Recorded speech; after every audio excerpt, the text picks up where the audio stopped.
آزمایش 3 نفر بنی اسرائیل که هر یکی به رنج مبتلا بودند.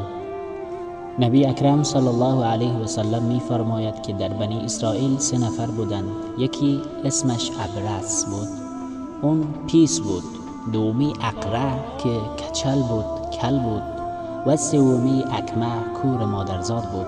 الله رب العزت ایشان را امتحان کرد. پس یک فرشته به شکل انسان اول نزد پیس آمد. گفت که تو چه چیزی را خوش داری؟ او گفت من بدن زیبا و سالم را خوش دارم که این مرض از من دور شود. فرشته دست خود را بر بدن او کش نموده و پیسی جور شد و جوان، زیبا و مرغوب گردید. سپس به او گفت کدام نوع مال را دوست داری؟ جوان گفت شتر را دوست دارم. پس الله رب العزت یک ماده شتر حامله را به او داد. سپس نزد اقرع آمد و از او پرسید که تو چه چیزی را میپسندی؟ او گفت سر سالم و پرمویی که این مرض از من دور شود. فرشته دست خود را به سر او کش نموده و او جور و صحت یاب شد. سپس از او پرسید کدام نوع مال را دوست داری؟ او گفت ماده گاو را. پس الله رب العزت او را یک ماده گاو حامله داد. سپس نزد کور آمد و از او پرسید تو چی میخواهی؟ او گفت چشم سالمی که هر کسی را ببینم. فرشته دست خود را بر چشم او کش نموده، چشم او بینا گردید. سپس از او پرسید که تو کدام قسم مال را خوش داری؟ او گفت بز و گوسفند را خوش دارم. پس الله رب العزت یک بز حامله را به او داد. هر 3 درمان شدند. آنقدر مالدار گردیدند که آنها برای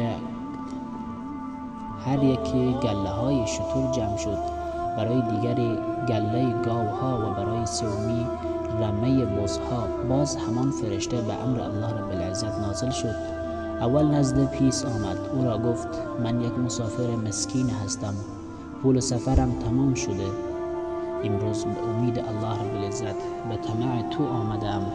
به نام خدا یک شتر میخواهم که تو را پوست زیبا و بدن سالم عنایت فرمود تا آن شتر را سوار شده به منزل خود برسم.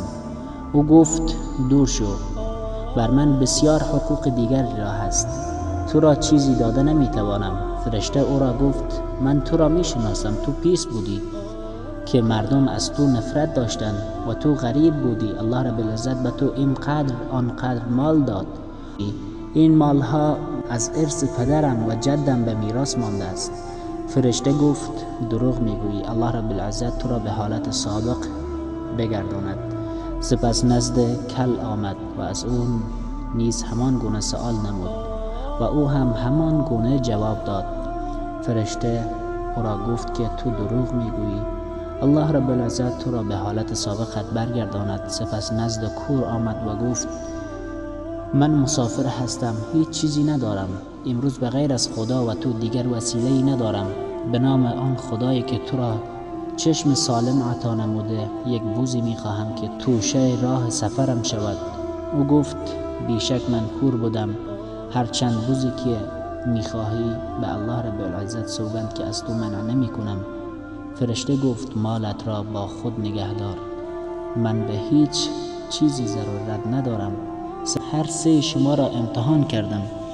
الله رب العزت از تو راضی شد و از ایشان ناراض گشتند. فکر کنید که به وجه ناشکری از آن هر 2 نعمت زائل شد و ایشان به حالت سابق برگشتند و برای نفر سومی خاطر شکر آن همه نعمت باقی ماند و الله رب العزت او را راضی گشت و در دنیا هم کامیاب گردید و آخرت هم. و صلی الله تعالی علی خیر خلقه.